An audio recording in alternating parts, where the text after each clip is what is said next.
You're lying in bed with a white noise app playing on your phone, and the sound you picked, out of literally hundreds of options, is rain. Just rain. Not ocean waves, not a crackling fire, rain specifically hitting a roof that doesn't even exist in your bedroom. And here's the part that should genuinely stop you for a second. You didn't invent that instinct. You're not discovering some clever hack your ancestors never had access to. You're accidentally recreating, through a $5 app, one of the oldest sleep aids the human species has ever relied on. So how did ancient humans with no walls, no waterproof roofs, and no phone app actually manage to sleep through storms that could have killed them if they'd gotten it wrong? The answer isn't just about shelter. It's about your brain doing something far stranger than you'd expect. Let's start with the sound itself, because rain isn't just wet weather.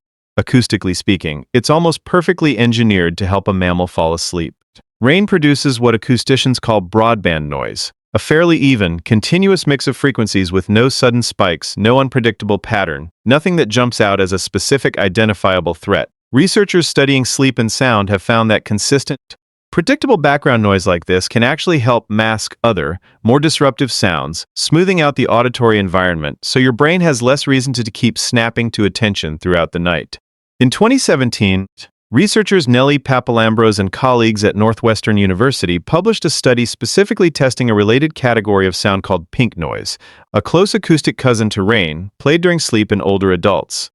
The study found that pink noise played during deep sleep stages was associated with enhanced slow-wave sleep, the deepest, most restorative stage of the sleep cycle, along with improved memory performance the following day. In other words, the exact sound millions of people now pipe through a phone speaker to fall asleep isn't a modern marketing gimmick. It's tapping into something your brain was already primed to respond to long before anyone recorded rain and put it in an app.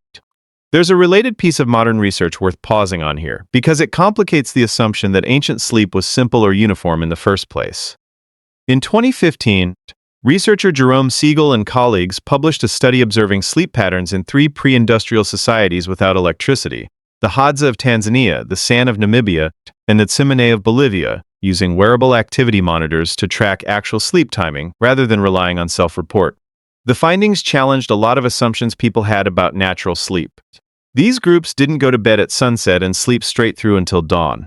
Instead, they typically stayed awake for several hours after sunset, went to sleep well after dark, and woke before sunrise, sleeping for roughly 6.5 to 7 hours on average, remarkably close to typical modern sleep durations, rather than the long, uninterrupted stretches some idealized accounts of natural ancestral sleep might suggest.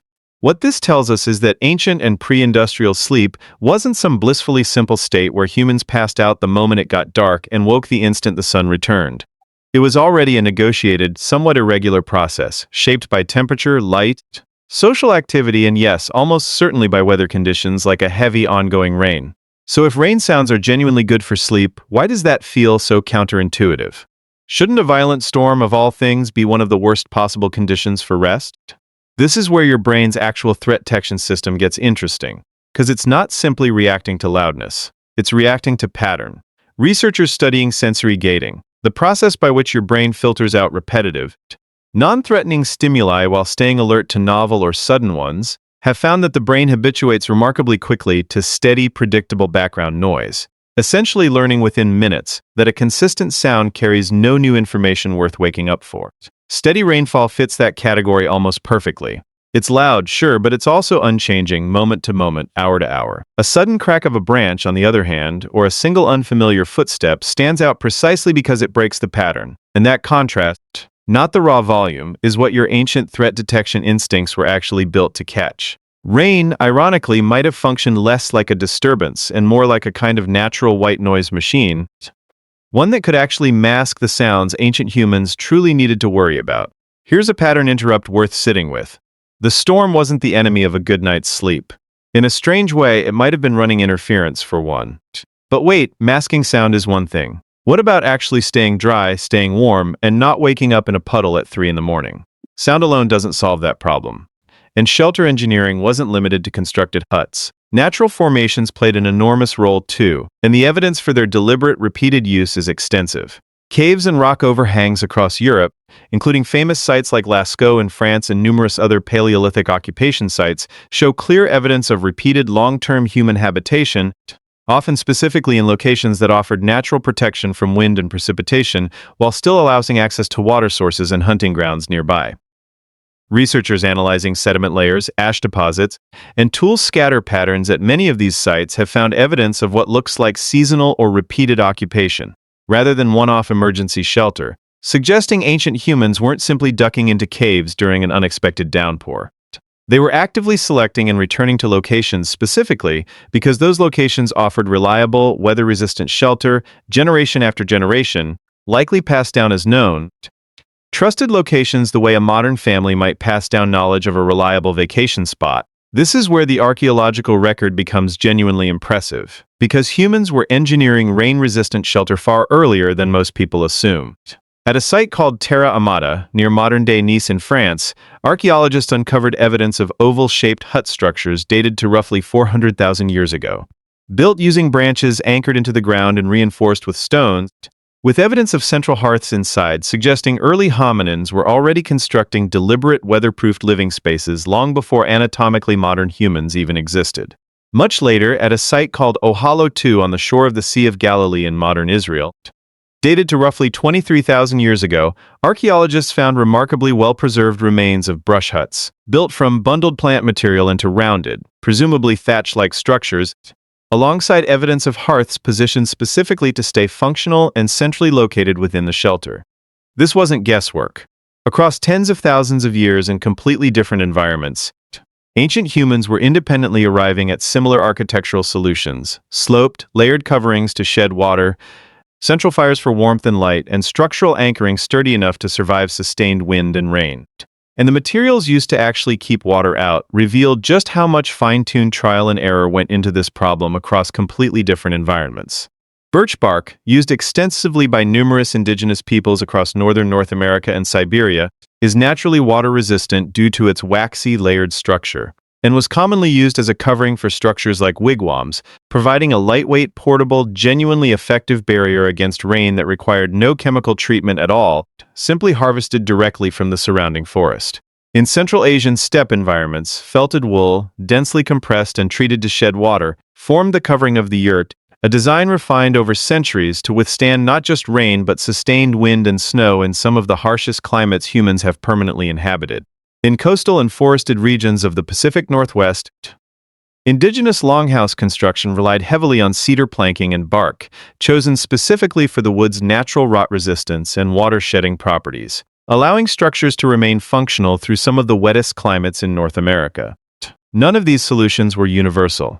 Each one emerged independently, shaped entirely by whatever water-resistant material happened to be locally abundant, which is really just evidence of the same underlying problem being solved, over and over, by completely unconnected human populations who all arrived at some version of find the material nature already waterproofed and build with that.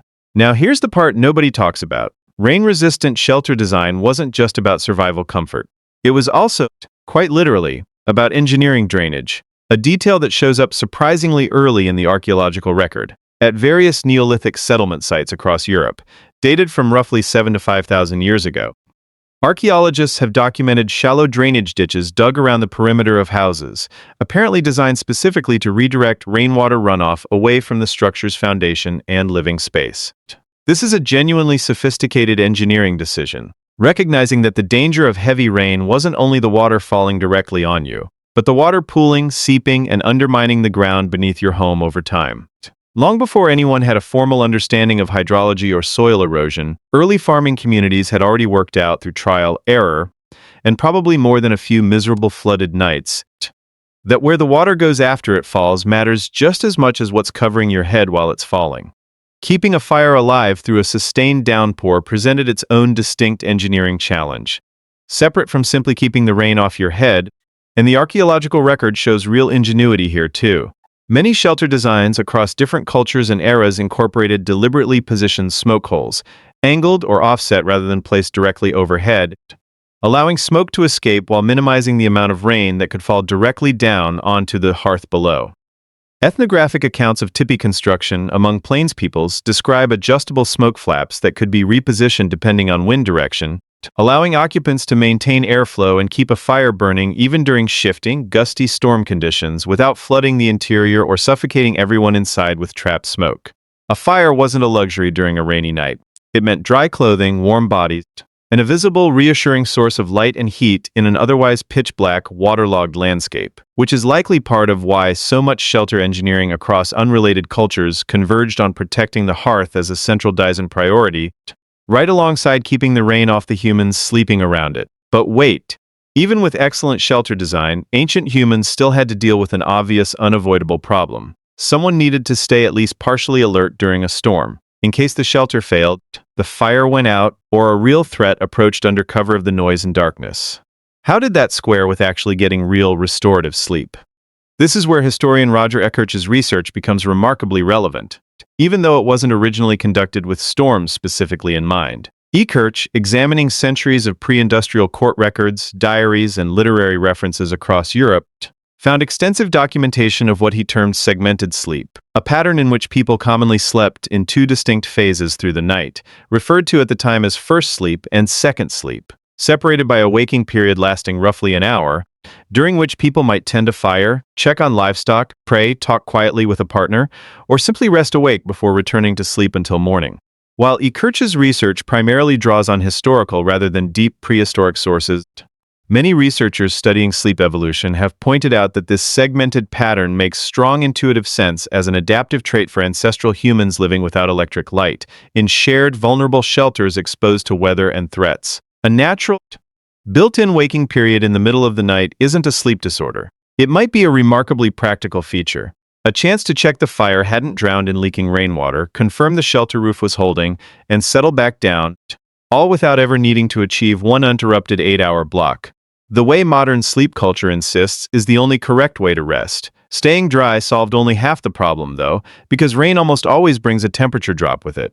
And cold, wet conditions are a genuinely serious threat to sustained sleep, let alone survival. Archaeological evidence from numerous Ice Age and early Holocene sites shows extensive use of animal hides, processed and softened through techniques like scraping and smoking, used both as clothing and as insulated bedding layered beneath and around sleeping individuals. Researchers studying cold climate hunter-gatherer adaptations have pointed out that a well-prepared hide sleeping surface does more than simply add warmth. It also creates a barrier between the body and the ground, which matters enormously in wet conditions, since damp ground can pull heat away from a sleeping body far faster than damp air alone. Some archaeological sites even show evidence of raised sleeping platforms, built specifically to keep occupants elevated above a wet or flood-prone floor, a detail that shows up independently in multiple unrelated cultures across very different climates, from parts of Southeast Asia to certain indigenous communities in North America. Wet feet and a wet back can undo even the best roof design, and ancient builders clearly understood that staying dry meant thinking about every surface a sleeping body actually touched, not just the sky directly overhead.